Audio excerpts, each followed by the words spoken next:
Alliance Bible College na may kursong Bachelor of Theology major in Pastoral Ministry. Sa loob po ng 11 taon, siya ay naging full-time pastor na tapat na naglilingkod sa Panginoon. Nakapaglingkod din po siya bilang school chaplain ng Legazpi Hope Christian School sa loob ng 4 na taon, kung saan naging instrumento siya sa paggabay at pagpapalakas ng pananampalataya ng mga mag-aaral.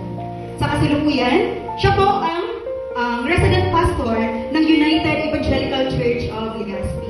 Mga kapatid, ihanda po natin ang ating mga puso at isipan habang ating tinatanggap at pinakikinggan ang matamis na mensahe ng Diyos na nagmumula or sa pamamagitan ng ating guest speaker for today. Wala pong iba kundi po si Pastor Gian Riel Cruz. Palakpakan po natin ang Diyos sa buhay po ni Pastor.